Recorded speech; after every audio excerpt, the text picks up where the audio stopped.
43 każ ġdid fl-aħħar 24 siegħa, 13 il-każ f'Mater Dei, 70 każ attiv ta' migranti, 14 il-każ f'Għawdex. Persuna jerġa' jittesta pożittiv għat-tieni darba u 3 anzjani jinsabu rikoverati f'qagħda instabbli.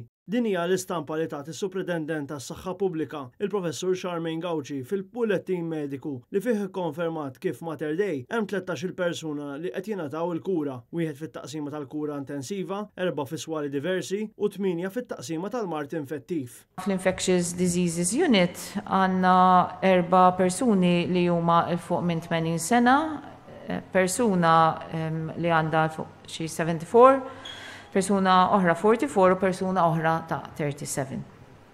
Li bħalmettilkom għandna 3 minn dawn il-persuni li huma mhumiex qegħdin f'kundizzjoni stabbli u dawn huma minn dawk li huma il fuq minn 80 sena.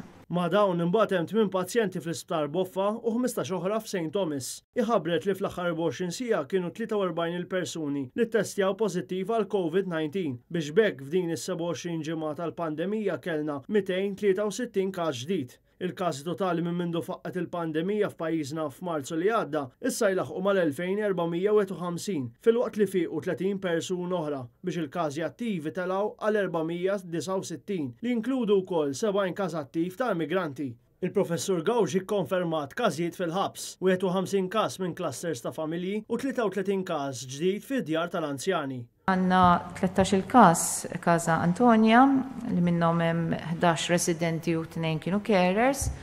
San Paolo kellna 2 każijiet f'residenti u fir-residenza ta' San Giuseppe kellna 32 cases, 7 carers u 25 li kienu residenti.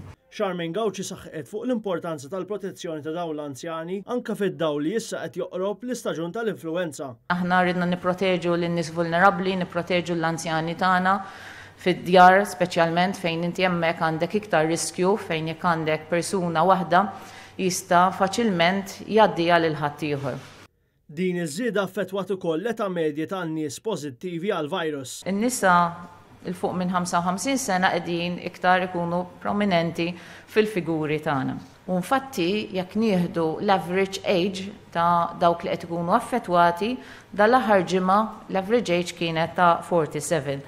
Is-Superintendent tas-Saħħa Pubblika urid tħassib tagħha wkoll għaż-żieda ta' każijiet fi clusters fuq il-postijiet tax-xogħol u fost il-familji. Prioritajiet tagħna li jinkludi l-mezzi ta' prevenzjoni fil-familji li dejjem nevitaw li nkunu qegħdin f'gruppi kbar flimkien, mezzi ta' prevenzjoni fuq il-post tax-xogħol li hemm ħafna xi jsir. Il-ħamis pajjiżna rreġistra l-ewwel darba każ ta' persuna li reġgħet testja pożittiva għall-virus. Kienet pożittiva propju fit-13 ta' April u mbagħad ġiet dikjarata bħala recovered on the 27th of April.